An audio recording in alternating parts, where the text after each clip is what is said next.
How is the school financed? Is it only by tuition or also by public funds? No, the Sudbury Valley School is financed entirely by tuition. Greenwood is a private school and is tuition funded, so the state leaves us alone and lets us be able to do these. How is your school financed? Completely by the parents and by donations. We, as we said, have no support from the government. Where do you get your money from? Tuition. We're tuition supported. We have Sudbury Valley makes a real point of being completely tuition supported because they want to have complete autonomy and they want only to be accountable to the families who are at the school and not to a grant organization and not to public, to the government.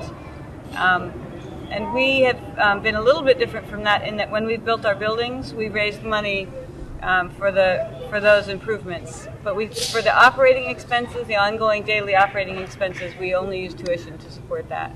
100% of our money comes from private tuition.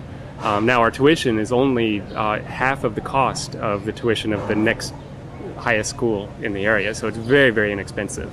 And our tuition is about $6,000 a year, which is higher than some of the other Sudbury schools. But our assembly has voted to raise the tuition so that our staff could be paid a wage that you can support a family on. And if you put it into perspective as well with the other private schools in the area, only the church-run schools are less than we are. It's not unusual for students in the area to be parents to be paying $15,000 to $22,000 for a private school. So we're a pretty good deal.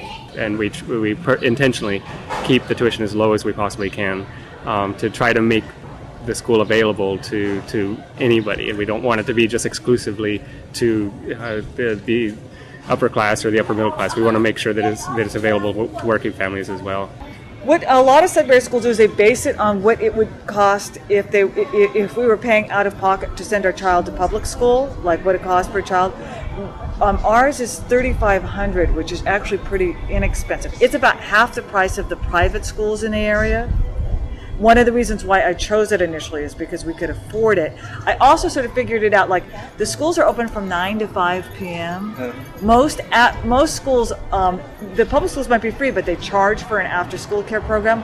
When you look at the cost of tuition for our school, it's actually not that much more than if I had her in an after-school care program till 5. Whether you are a single parent having a child with minimum wage or you're a single parent child having multi-million dollars, both should be able to come to the school. There are some very, very, very poor families that stuck with the school, and if they can't afford it, then we really try to give them as much of a scholarship as possible. Some families that have more than one student have 1 or 2 complete scholarships.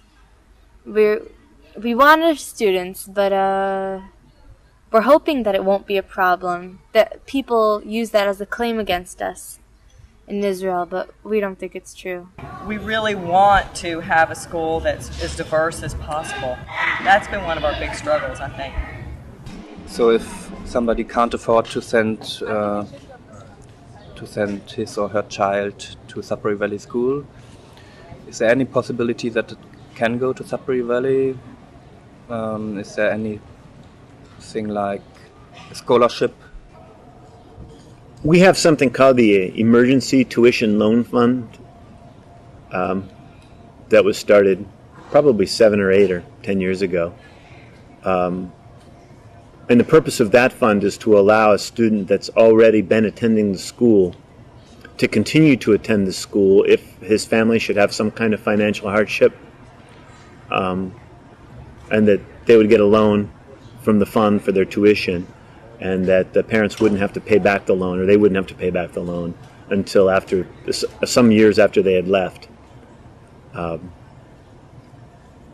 that's all that we have in terms of financial aid. I don't feel the parents should pay for this kind of education. That means either you look for grants or you make it a sliding scale, which I'm for. That parents who can afford to pay, please pay. And parents who can't afford to pay, that doesn't mean the door is shut to the school. The door should be open to the school.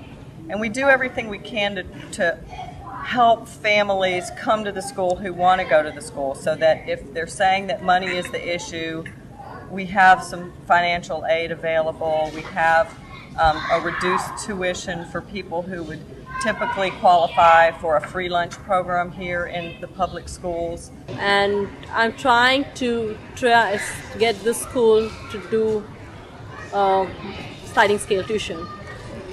But it's difficult. It's a long journey. Maybe in 5 years we may be able to make it a sliding scale so everybody can come. All people can come. We don't have anything like that.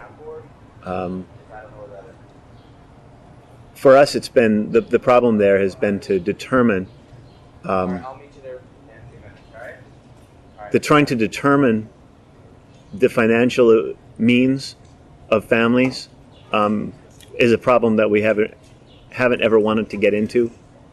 I mean, just for example, you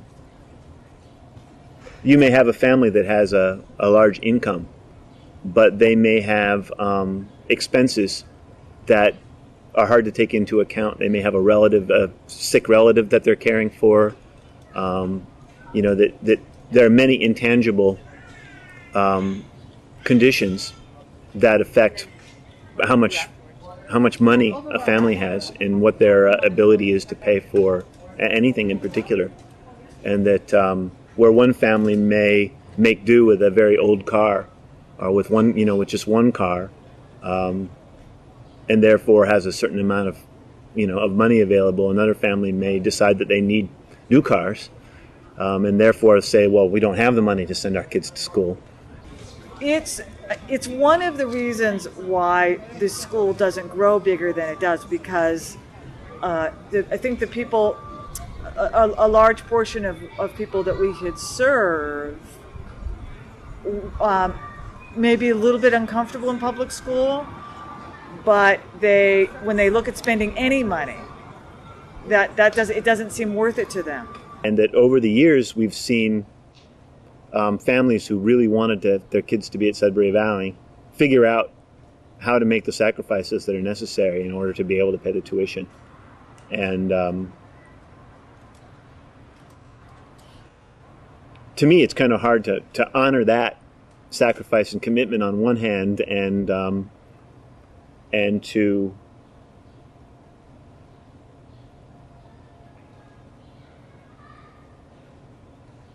subsidize, someone else on the other hand. It's a difficult question, but our approach to it has been to do everything we can to keep the tuition low, and to try and have everybody pay the same amount. It's not so much that people can't afford it, but they wouldn't make the choice unless they were suffering. One of the factors that we took into account when we talked about tuition is how much money could a 16-year-old reasonably make in a year at a part-time job, if it was important for them to attend the school. It is true that some families just couldn't send their kid to the school because they couldn't afford any tuition, and it's very hard to get a full tuition. I think the only time that a student from a single family, that was the only student from that family, I think the only time that such a student got a full tuition was when there's actual fundraising for their full tuition. It's not simple, and because of that, some families just don't send their kid because they can't afford it, and they wait for us to be able to lower the scholarships so they could come. I think if we could, we would give as much as possible, but we are so poor and we have such a small building. We're growing. If we were doing better, I think we'd definitely make it a lot easier for people to come, lower the tuition by a substantial amount, but right now we can't.